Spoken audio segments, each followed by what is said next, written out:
Hey, what's good everyone? Not sure if this is gonna be my first video in 2020, but it is one of my last pickups from 2019.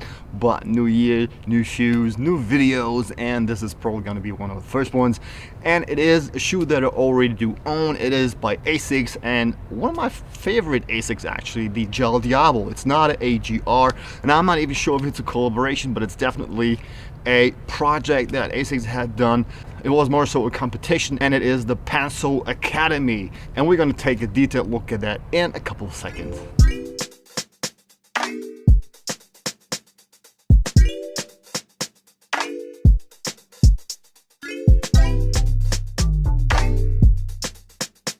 So I bought this pair off of eBay. One or the other one of you might know this seller already. Very legit and always good prices, so let's pack this in and go home.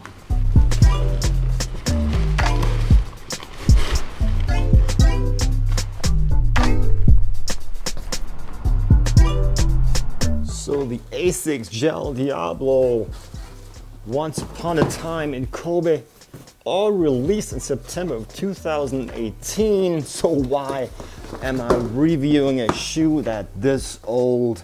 Because I like it. The Gel Diable is one of my most favorite Asics, and this one is one of the most remarkable releases on this model, and that's why I'm reviewing it.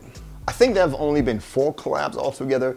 This one here, the Volcano by Kith, then the Happy Chaos, and the Welcome to the Dojo pack. I think that's pretty much it. At least I do not know of any other collab. And Asics, well, I think they kind of jinxed their own model, because they did a fabulous launch with the Kith Volcano. No doubt about that, I have that myself. It's really a great shoe. And after that, they released 2 mediocre GR colorways, one being the Orca pair and the other one gray with a red hit at the heel. Nothing special, but this already catapulted this model into the back of the skull of the people, and nobody really cared for it already. Then only after that, they released the OG. I think that was a mistake as well. I think they should have released the OG right after the Kith. And they also never released any of the other OG colorways. Why not? If I want to get retro, I want to have all the OG colorways, not only one. And after that, nothing really happened. They released a bunch of really colorful, over colorful, random colorways that nobody wanted to have, either too bright or too chaotic or too dark. And yet again, back into the skull of the people, and nobody cared for it. And the collabs they did happened way too late in the life cycle of this model to save this shoe from getting forgotten, which is a shame, because this is really a great shoe. It's very comfortable, looks good on foot. So I think they really messed it up. Anyway, you can find these now for about 50% on eBay or StockX or whatever you want to look at, and I think it's worth scooping up. I am a Asics fan. I love the Diablo, one of my favorite models, and I really had to get this one. So let's dive into the details of this shoe. This shoe, of course, is heavily inspired by Japanese heritage. On the one hand, through the use of materials, on the other hand, through the use of colors on this shoe. Materials here, very mixed. We have a very nice, smooth leather here on the mid panel, on the lacing section, which is extending into a cream white smooth leather, same kind of nice material. Then further on continues into a suede material here at the top. The suede is not the best suede, it's not bad either, but it's something that you would find at a $120 shoe. It's a little bit rough, but really acceptable. Furthermore, it extends into a very nice inner lining here on the inside of the shoe. And we have a very nice and shiny material here on the heel cup, on the base, underlay at the mid panel, and at the toe box. It is a very shiny nylon, and especially the white or almost white silver part here at the heel reminds me a lot of kimonos that you can find, and also of wedding dresses, and also, don't quote me on that, I hope I'm not wrong, but I think also in Japan, people get married in a kimono, and this is very elegant looking, something that I would expect at a wedding. At the heel, we have this smooth leather again with the Asics writing printed on it. And the most remarkable material here on the shoe is to be found on the mudguard and on the heel cup. That is the fish scale pattern. At first, I was not sure if this is real leather at all because it feels a little bit stiff and hard, making a little sound if you knock against it, but expecting the edges, I do think this is real leather, and it probably comes with a trade producing this kind of pattern here on the leather. You probably have to use a lot of pressure, and then it gets compressed and will stiffen up a little.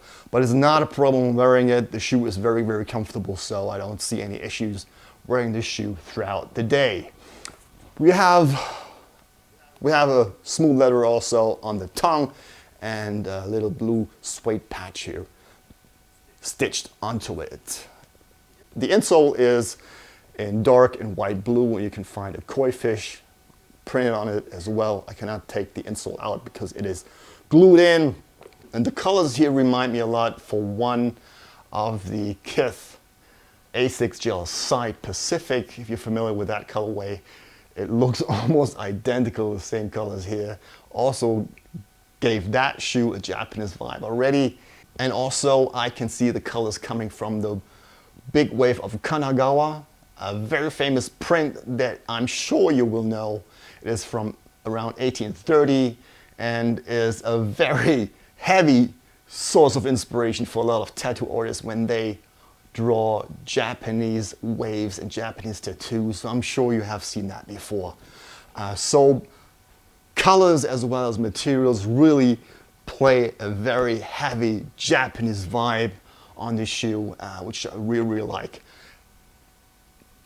I think the blue vibe on the shoe is a little bit too big. I would have liked if they had included a pair of cream laces here on the shoe. They did not. I put in the cream laces from my Volcano pair in this one, and I think it loosened up this very dominant blue on the shoe a little, and I really like this a little bit more, so you can compare it, the blue ones against the white ones. I do like the cream white more actually. So the blue is not too overbearing on the shoe anymore, and just something that I like. Anyway, that's it for the materials and colorway sizing. I heavily advise you to go up a half size. These run short, so move up a half size from your usual Asics size, and if your Asics size is the same as your Nike size, then also size up from your Nike size. If you have very wide feet, big feet, high arch, whatever, that requires you to size up from a true size, then I would suggest you go up a full size in these, because these really are short.